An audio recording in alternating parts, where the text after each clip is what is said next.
الحمد لله وكفى وسلام على عباده الذين اصطفى أما بعد فأعوذ بالله من الشيطان الرجيم بسم الله الرحمن الرحيم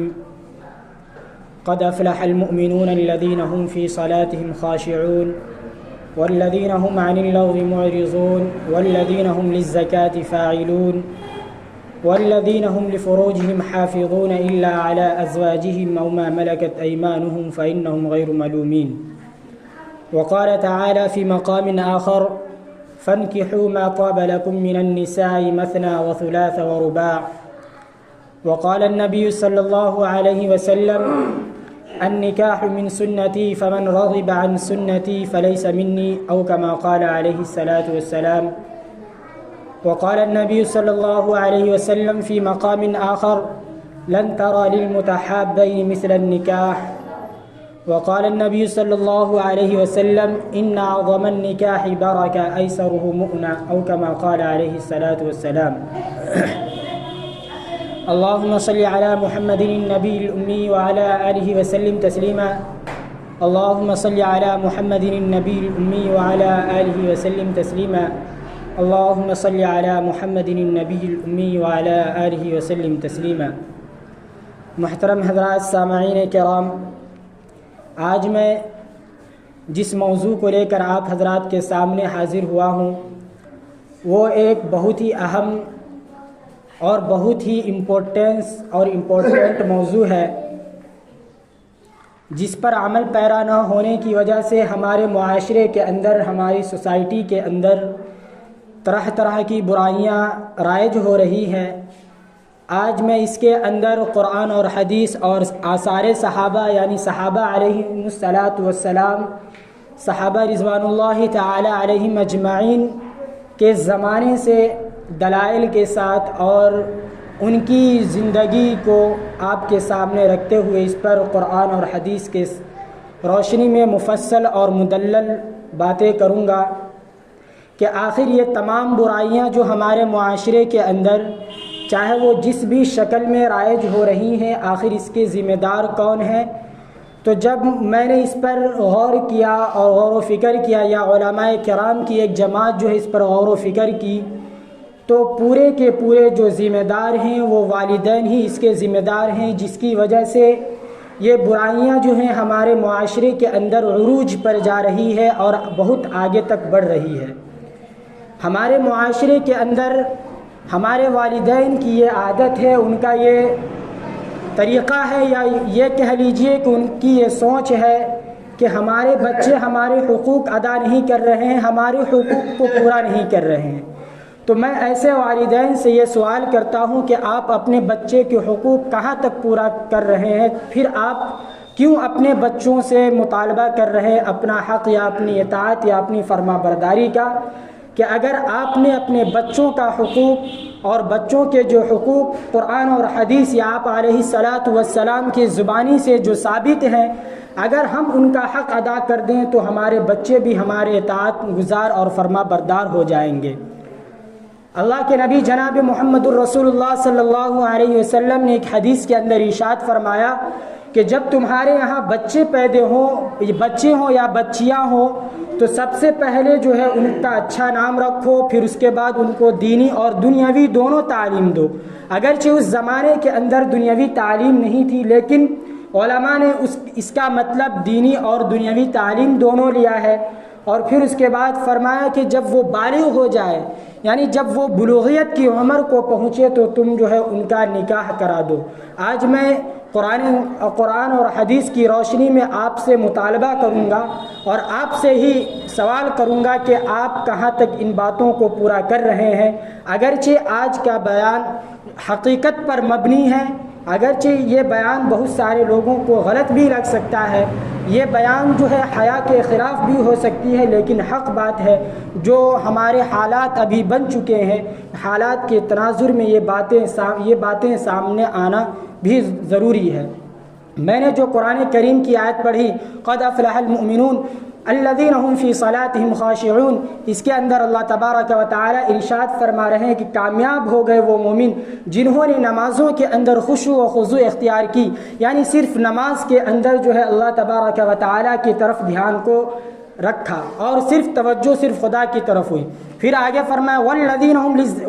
هم عن اللغو معرضون، جو بری باتوں سے، لغو باتوں سے، بے حیائی اور فحاشی کی باتوں سے بچتے ہیں، اعراض کرتے ہیں. پھر آگے فرمایا والذین هم للزکاۃ فاعلون، جو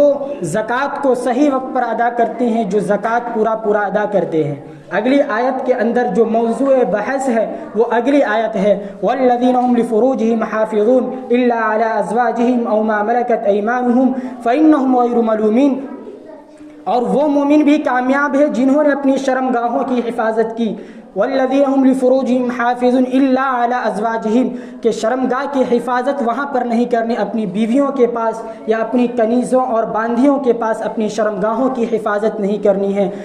فمن ابتغى وراء ذلك فاولئک هم العادون، جو ان حدود کو پار کر کے یعنی ان کے علاوہ اگر کوئی دوسرا راستہ اختیار کرتا ہے وہ اللہ کے حدود سے تجاوز کرنے والا ہے، اللہ کے جو حد مقرر ہے ان سے آگے بڑھنے والا ہے. تو اس آیت کے ذیل میں جو تفسیر اس کی کرنے والا ہوں کہ اللہ تبارک و تعالی جو انسان کو اس دنیا کے اندر جو پیدا کیا ہے تو انسان کے اندر ہر طرح کی خواہش رکھی ہے اور ہر طرح کا جذبہ رکھا ہے. تو اسی میں ایک جذبہ یہ بھی ہے جنسی خواہش. جنسی خواہش کی تسکین جو آج ہمارے معاشرے کے اندر ایک بہت بڑا ایشو اور بہت بڑا مسئلہ بن چکا ہے، جس کی وجہ سے ہر طرح کی برائیاں ہمارے سامنے پیدا ہو رہی صرف جنسی خواہش کی وجہ سے.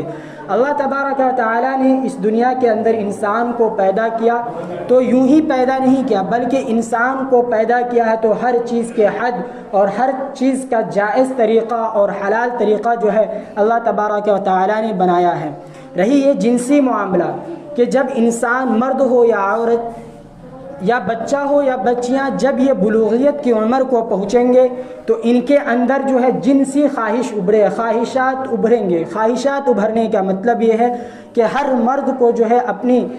اگینسٹ یعنی اپنے مقابل سمت عورت کی چاہت ہوگی اور ہر عورت کو اپنی مد مقابل مرد کی چاہت ہوگی. اب یہ چاہت جو ہے یہ خدا کی طرف سے ڈالی گئی ہے، فطرتاً نیچرلی چیز ہے، یہ کسی انسان کی ڈالی ہوئی چیزیں بلکہ یہ نیچرلی اور خدا تعالیٰ کی طرف سے دی ہوئی ایک نعمت ہے. تو اس نعمت کا اگر ہم والدین یا جن کے اندر بھی یہ خواہشات ہے اگر اس کو صحیح طریقے سے استعمال کریں گے تو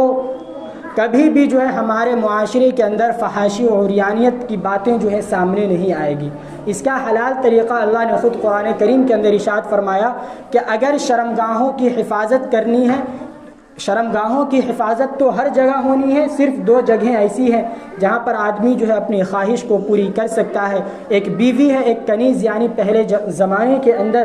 باندی اور لونڈیاں ہوا کرتی تھی جن سے جو ہے اپنی خواہش پوری کرنا جائز ہوا کرتا تھا. لیکن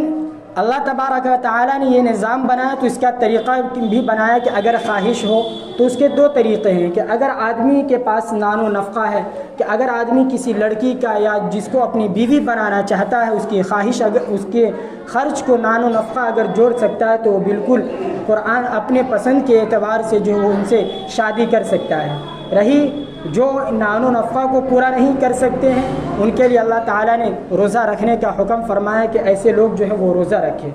یہ جو بندش ہمارے معاشرے کے اندر جو سوسائٹی کے اندر جو ہے باؤنڈیشن لگا ہوا ہے اور لوگوں یا لڑکے اور لڑکیوں کو روکا جاتا ہے وہ اس کی وجہ کیا ہے اور اس کا کیا حل ہونی چاہیے، ان تمام باتوں پر میں آپ کے سامنے مختصراً بات رکھوں گا. تو یہ تمام چیزیں یعنی یہ جو باؤنڈیشن ہے یہ باؤنڈیشن عیسائیوں کے یہاں یہ ایک رواج ہے کہ اگر تم خدا کی خوشنودی حاصل کرنا چاہتے ہو یا اللہ تعالیٰ کی خوشنودی اور رضا حاصل کرنا چاہتے ہو تو تم جو ہر چیز اپنی تمام خواہشات کو کچلو اور اپنی تمام خواہشات کو دباؤ. مطلب یہ ہے کہ وہاں عیسائیوں کے ہاں ایک جماعت تھی، مردوں کی ایک جماعت تھی جن کو راہب کہا جاتا ہے. ان کا یہ عقیدہ تھا، ان کا یہ کہنا تھا کہ اگر اللہ تعالیٰ کا مقرب بندہ بننا ہے تو ہمیں چاہیے کہ اگر کھانا کھانا ہے تو پیٹ بھر کے نہیں کھانا ہے اور کھانے کے اندر بھی ڈیلیشیس فوڈ، مطلب یہ کہ مزیدار ذائقے دار کھانا بھی نہیں ہونی چاہیے. اگر پیاس لگتی ہے تو پیاس پر پہلے کنٹرول کرنا ہے اور حد سے تجاوز ہو جائے تب پانی پینی ہے. یا اسی طریقے سے اگر شادی کی خواہش ہو رہی ہے تو شادی نہیں کرنی ہے، کیونکہ ان کا یہ کہنا تھا کہ اگر تم شادی کرو گے تو اللہ تعالیٰ تم سے ناراض ہوگا، اور جب اللہ تعالیٰ تم سے ناراض ہوگا تو تمہیں جنت نہیں ملے گی۔ تو اسی طریقے سے راہبوں کی جو ایک جماعت تھی، وہ جماعت جو ہے اپنے گھر بار کو چھوڑ کر، اپنے رشتہ داروں کو جو چھوڑ کر جنگلوں کے اندر چلے گئے اور وہاں پر پناہ لے لی، وہاں پر خانقاہ بنائی اور وہیں پر جو ہے وہ اپنی خواہشات کو دبایا کرتے تھے۔ اسی طریقے سے عیسائیوں کے اندر ایک دوسری عورتوں کی گروہ تھی، نن، جس کو نن راہبہ کہا جاتا، ان کا بھی عقیدہ یہی تھا کہ اگر تم خدا کی رضامندی اور خوشنودی حاصل کرنا چاہتے ہو تو یہ تمام جو خواہشات ہیں ان کو تم کو دبانا پڑے گا، پھر جا کر اللہ تعالیٰ جو ہے تم سے راضی ہوگا اور اللہ تعالیٰ کی خوشنودی حاصل ہوگی۔ چنانچہ عورتوں کی بھی جو ایک جماعت ہے وہ جنگلوں کے اندر گئی، وہاں پر اپنی خانقاہیں بنا کر جو ہے وہاں رہنے لگی۔ رفتہ رفتہ جو ہے وہ لوگ اللہ کے یعنی ہر طرح سے جو اپنی خواہش کو کنٹرول کرنے لگے، لیکن شیطان جو ہے دیکھا کہ اس طریقے سے کام نہیں چلے گا، تو شیطان اپنی چال چلی اور شیطان نے یہ حربہ استعمال کیا کہ کیوں نہ ان دونوں کے دلوں میں یعنی مرد اور عورت دونوں کے دلوں میں یہ جذبہ ڈالا جائے، یہ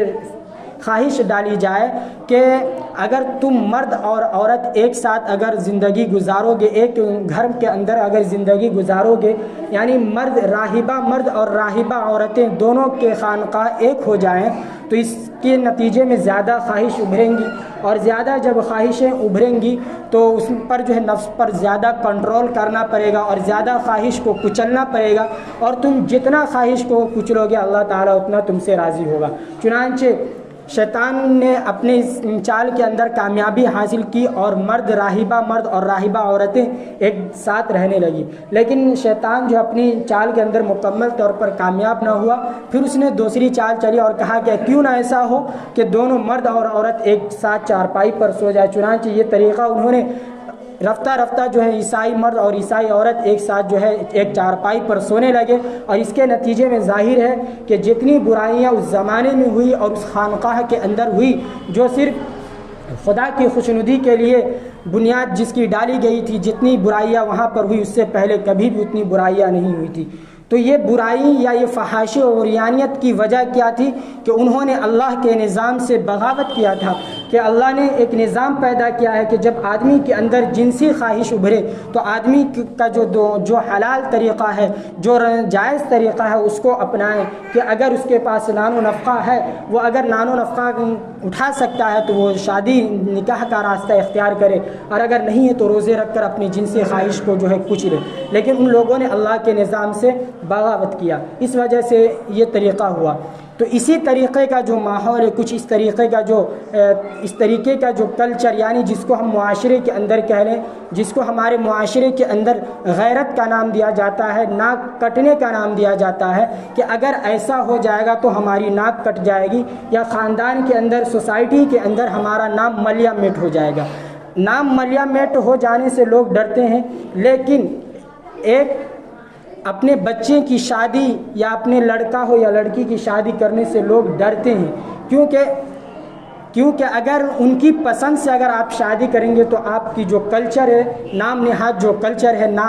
ناک جو کٹنے کی بات ہے کہ میری بیٹی یا میرا بیٹا جو ان سے محبت کرتا ہے یا اس سے محبت کرتا ہے۔ اس پر میں آپ کو واقعہ سناتا ہوں کہ اللہ کے نبی جناب محمد رسول اللہ صلی اللہ علیہ وسلم کے زمانے کے اندر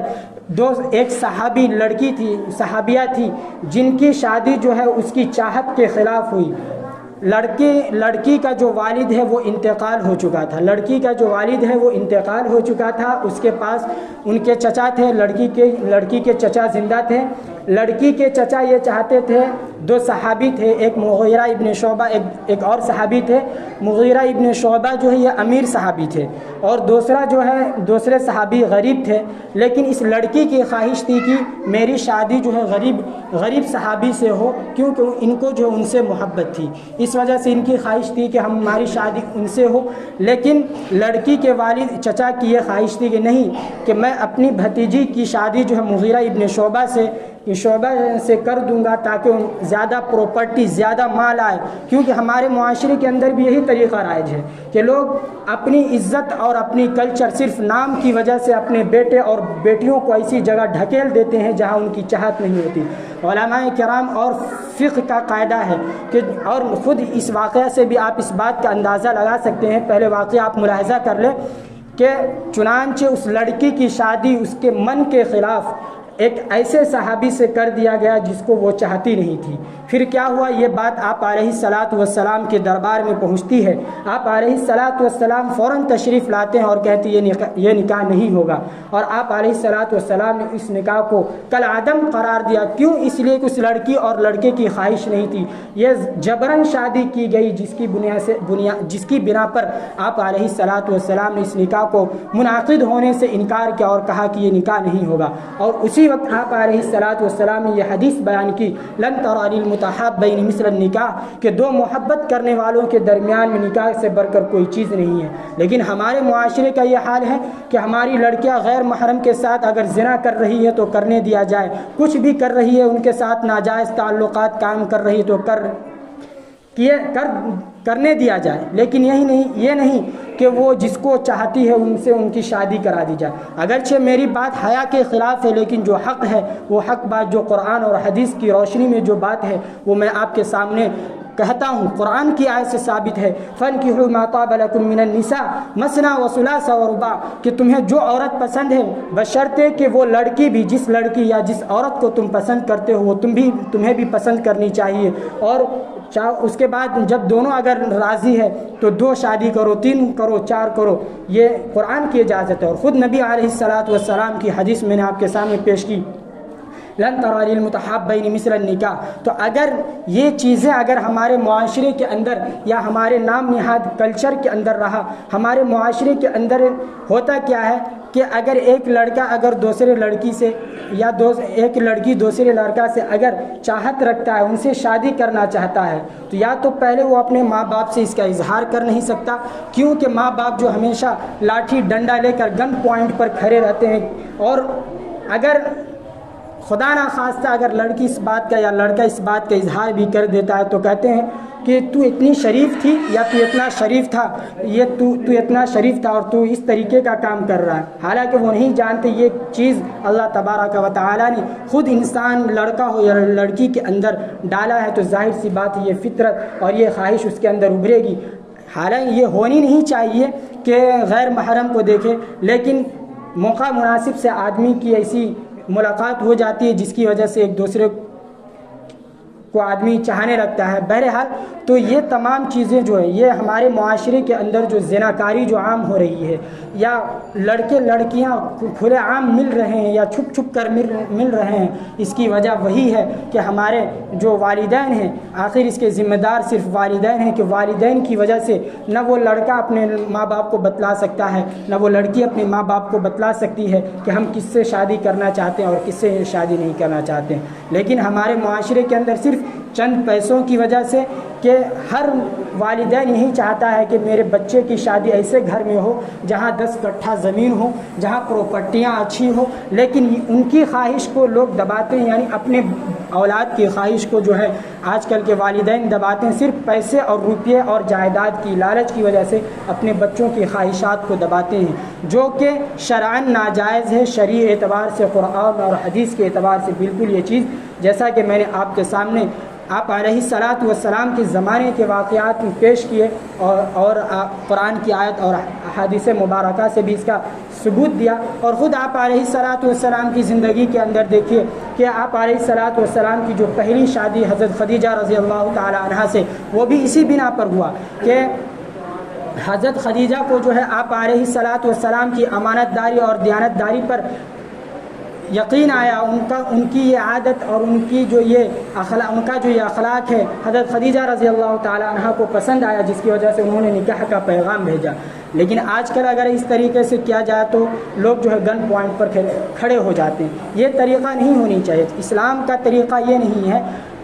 اگر آپ کے یہاں لڑکا کا رشتہ آئے یا لڑکی کا رشتہ آئے تو آپ اس کو قبول کرنے سے پہلے خود حضرت فاطمہ رضی اللہ تعالی عنہ جن کے بارے میں وحی آ چکی ہے کہ ان کی شادی حضرت علی رضی اللہ تعالی عنہ سے ہونی ہے.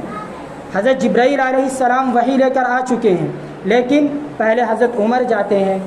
حضرت فاطمہ کا پیغام لے کر، پھر حضرت ابو بکر صدیق رضی اللہ تعالیٰ عنہ جاتے ہیں، پھر آخر میں حضرت علی رضی اللہ تعالیٰ عنہ جاتے ہیں اور جا کر آپ علیہ الصلاۃ والسلام کے سامنے خاموش بیٹھ جاتے ہیں. تو آپ علیہ الصلاۃ والسلام فرماتے ہیں علی کیسے آنا ہوا؟ تو شرم کی وجہ سے حضرت علی رضی اللہ تعالیٰ عنہ نہیں بولتے ہیں. پھر آپ علیہ الصلاۃ والسلام خود فرماتے ہیں کیا تم حضرت فاطمہ کا رشتہ لینے آئے ہو؟ تو وہ کہتے ہیں ہاں. پھر اس کے بعد آپ علیہ الصلاۃ والسلام فوراً نہیں کہتے ہیں کہ چلو میں تیار ہوں حضرت فاطمہ کا تم سے شادی ہو جائے گی، ایسا نہیں، بلکہ کہتے ہیں انشاءاللہ اگر اللہ نے ایسا چاہا تو ہو جائے گا. پھر اس کے بعد آپ علیہ الصلاۃ والسلام اپنے گھر جاتے ہیں اور حضرت فاطمہ سے، حالانکہ وحی آ چکی ہے اللہ کے یہاں سے، حضرت جبرائیل کے معرفت وحی آ چکی ہے کہ فاطمہ کی شادی حضرت علی ہی سے ہونی ہے، لیکن اس وقت بھی حضرت علی نے جب رشتہ پیش کیا تو اس وقت بھی آپ علیہ الصلاۃ والسلام نے مکمل طور پر ان کو قبول نہیں کیا جب تک کہ حضرت فاطمہ سے اس بات کو قبول نہ کروا لیا. تو جب حضرت فاطمہ نے ان کی بات پر ہاں کہہ دیا، یعنی خاموشی کا اختیار کر دیا، تو اس کے بعد آپ علیہ الصلاۃ والسلام نے لوگوں کو جمع کروایا اور اس کے بعد حضرت فاطمہ کا نکاح حضرت علی سے کروایا. تو وحی کے نزول کے بعد، یعنی اللہ کے حکم کے بعد بھی آپ علیہ الصلاۃ والسلام نے اپنی بیٹی کی رضا کو سامنے رکھا اور پہلے مقدم رکھا. لیکن ہمارے معاشرے کے اندر یہ طریقہ نہیں ہے. ہمارے معاشرے کے اندر ہے کہ لڑکی وہاں ڈھونڈیں گے جہاں سے ہمیں 10 لاکھ جہیز ملے، 7 لاکھ جہیز ملے، یا گاڑی یا بنگلے اچھے ہوں، یا اپنی لڑکی کا رشتہ وہاں دیں گے جہاں اگرچہ ان کے یہاں عزت ہو یا نہ ہو، یا اپنی بیٹی تیار ہے یا نہیں. گن پوائنٹ پر یہ تمام چیزیں جبرن یہ تمام چیزیں جو ہے کروائی جاتی ہے، جو کہ شرعی اعتبار سے صحیح نہیں. اگر لڑکی یا لڑکے کے رضامندی کے خلاف اگر شادی کریں گے تو یہ نکاح منعقد نہیں ہوتا. جیسا کہ میں نے آپ تمام حضرات کے سامنے وہ واقعہ پیش کر کے بتلایا. تو ضرورت اس بات کی ہے کہ یہ جو زناکاری چھپ کر ملنا یا اسی طریقے جو فحاشی و عریانیت ہمارے معاشرے کے اندر جو رائج ہو رہے ہیں، تو سب سے بڑی کوتاہی اور کمی اور سب سے زیادہ جو حقدار ہیں یہ ہمارے والدین ہیں. کیونکہ اگر ایک لڑکا دوسری لڑکی کو چاہتا ہے تو وہ اپنے ماں باپ کے ڈر اور خوف اور دہشت کی وجہ سے بول بھی نہیں سکتا. نہ لڑکی بول سکتی ہے نہ لڑکا بول سکتا ہے. اس لیے علماء کرام نے ایک طریقہ بتلایا ہے کہ اگر کسی کا بھی رشتہ آئے، لڑکا ہو یا لڑکی کا ہو، تو طریقہ یہ ہونی چاہیے کہ پہلے اپنی بیٹی سے پوچھے. تو ہو سکتا ہے کہ اگر باپ فوراً اپنی بیٹی سے پوچھے گا تو ڈر کی وجہ سے یا حیا کی وجہ سے بیٹی باپ کی بات اور ہاں کہہ دے گی، یا اسی طریقے سے ماں بھی پوچھے گی تو بیٹی ہاں کر سکتی ہے یا بیٹا ہاں کر سکتا ہے. تو علماء کرام نے طریقہ بتلایا ہے کہ لڑکا یا لڑکی کے کلوز جو فرینڈ ہے، یعنی لڑکا جس کے ساتھ زیادہ وقت بتاتا ہے، یا لڑکی جس کے ساتھ زیادہ رہتی، جس سہیلی کے ساتھ زیادہ رہتی ہے، ان کے ذریعے ان کے دل کا حال پوچھے کہ آخر تمہارے دل میں، یعنی تم کس سے شادی کرنا چاہتی ہو یا تم کس سے شادی کرنا چاہتے ہو، ہے تمہارے دل کے اندر کوئی ایسا شخص جس سے تم چاہتی ہو. اور پھر علماء نے یہ بھی فرمایا ہے کہ یہ بھی نہیں کہنا ہے کہ تمہارے والد نے پوچھا، بلکہ صرف ان سے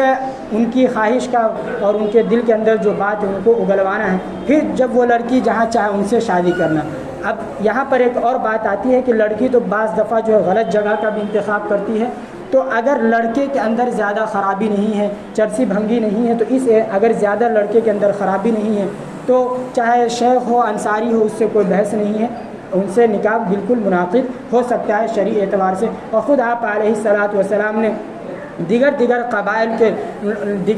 قبیلے کی لڑکیوں سے شادی کیا، جن کو لوگ باندیوں سے بھی آپ علیہ الصلاۃ والسلام نے شادی کیا، جن کو لوگ گھٹیا سمجھتے ان سے بھی اپنی شادی آپ علیہ الصلاۃ والسلام نے کی ہے. بیوہ سے کی ہے، کنواری سے کی ہے، اور جو بھی زمانے کے جو الگ الگ قبائل کے لوگ تھے ان تمام عورتوں سے آپ علیہ الصلاۃ والسلام نے شادی کی. اور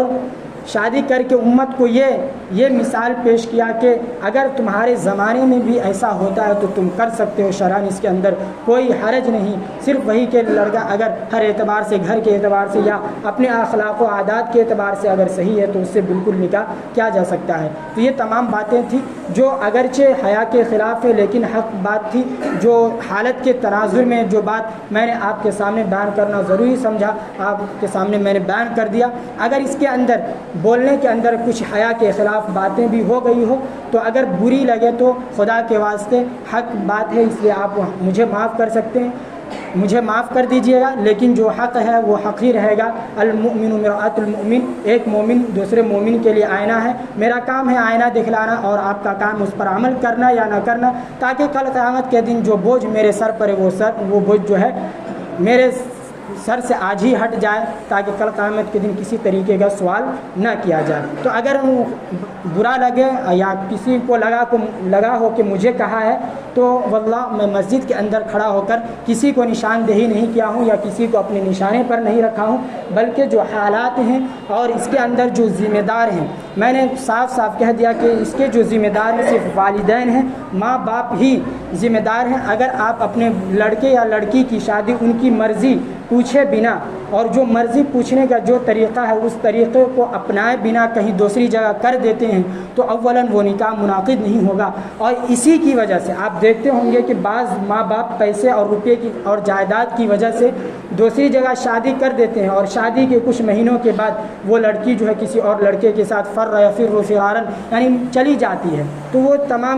یہ تمام جو برائیاں اسی وجہ سے ہوتی ہے کہ جب ان کا رشتہ آتا ہے تو آپ ان کے دل کے حال کو نہیں پوچھتے ہیں، جس کی وجہ سے تمام فسادات جو ہے سامنے آتے ہیں۔ یا اسی طریقے سے اگر لڑکی کے بہت سارے رشتے آتے ہیں اور لڑکی جو اس کو انکار کرتی ہے تو ماں باپ جو ہے دوسری جگہ یعنی ایک کیا کہتے ہیں پوسٹر چسپا کرتے ہوئے یہ اعلان کرتے ہوئے کہتے ہیں کہ میری بیٹی یا میرے بیٹے کا اتنا رشتہ ہے وہ انکار کر رہی ہے، اس سے شادی ہی نہیں کرنا چاہے، شادی نہیں کرنا چاہ رہی ہے یا تیار نہیں ہو رہی ہے تو اس کے اندر بھی کوئی حکمت ہے، مصلحت ہے۔ مصلحت یہ ہے کہ آپ جتنے رشتے لا رہے ہیں یا جتنے رشتے ان کے لیے آ رہے ہیں وہ ان میں سے کسی کو پسند نہیں کرتے، اس کے دل میں کوئی اور ہے۔ تو ضرورت اس بات کی ہے کہ ان تمام باتوں پر جو غور کریں اور اس کے بعد ہی ہم اگلا قدم اٹھائیں، کیونکہ اللہ تعالیٰ نے ایک لڑکے اور لڑکیوں کا ہن لباس لکم وانتم لباس لہن کہ عورت جو ہے مرد کے لیے لباس ہے، مرد جو ہے عورت کے لیے لباس ہے۔ تو زندگی گزارنی اس کو ہے، پوری زندگی اس کو گزارنی ہے، تو انہی کے مرضی کے اعتبار سے جو ان کی شادی کی جائے۔ ہاں بسا اوقات جو ہے لڑکے لڑکیاں جو ہے غلط فیصلے کر دیتے ہیں تو اس وقت جو ہے ماں باپ دیکھ لے اگر لڑکا کے اندر زیادہ خرابی نہیں ہے یا لڑکی کے اندر زیادہ خرابی نہیں ہے تو اس کو جو ہے ان دونوں کا جو ہے نکاح کرا دیا جائے۔ تو یہ تمام باتیں تھیں جو قرآن اور حدیث کے یا اس کے اندر بہت ساری جو باتیں آتی ہے کہ رشتے میں ماموں لگتا ہے، بھانجا لگتا ہے یا اسی طریقے سے اور بھی بہت ساری باتیں آتی ہے۔ تو یہ تمام باتیں جو ہے صرف قرآن نے ان لوگوں کے رشتوں کو حرام کیا، حرمت علیکم امہاتکم وبناتکم واخواتکم وعماتکم وخالاتکم کہ جو ہے تم پر جو حرام کر دیا گیا، تمہاری ماں سے شادی نہیں ہو سکتا، تمہارے وبناتکم تم اپنی بیٹی سے شادی نہیں کر سکتے، واخواتکم اپنی بہنوں سے شادی نہیں کر سکتے، وعماتکم اپنی چچی پھوپھی ان لوگوں سے شادی نہیں کر سکتے، وخالاتکم اور اپنی خالاؤں سے یا اسی طریقے سے وبنات الاخی یا اپنے نیز یعنی حقیقی بھائی کی بیٹی سے یا اسی طریقے سے وبنات الاختی اپنی حقیقی بہن کی بیٹی سے ان لوگوں سے جو ہے تم شادی نہیں کر سکتے۔ ان کے علاوہ جو بھی رشتے ہیں سب سے ہم جو ہے کر سکتے ہیں۔ ایک رضائی ماں ہے یا رضائی جن کے ساتھ انہوں نے دودھ پیا ان کی بیٹی سے بھی شادی نہیں کیا جا سکتا ہے۔ تو یہ جو ہے کچھ باؤنڈیشن ہے اسلامی شریعت کے اندر، کچھ باؤنڈیشن ہے جن لوگوں سے شادی منعقد نہیں ہو سکتی، لیکن ان کے علاوہ چاہے ماموں لگے یا بھانجا لگے یا بھانجی لگے ان تمام لوگوں سے جو ہے شرعاً جو ہے نکاح ہم بالکل کر سکتے ہیں، اس کے اندر کوئی باؤنڈیشن نہیں اور کسی طریقے کی روک ٹوک نہیں۔ تو یہ تمام باتیں ہیں جو آپ حضرات کے سامنے آئیں۔ اللہ تعالیٰ سے دعا ہے کہ اللہ کہنے سننے سے زیادہ عمل کی توفیق عطا فرمائے۔ واخر دعوانا الحمدللہ۔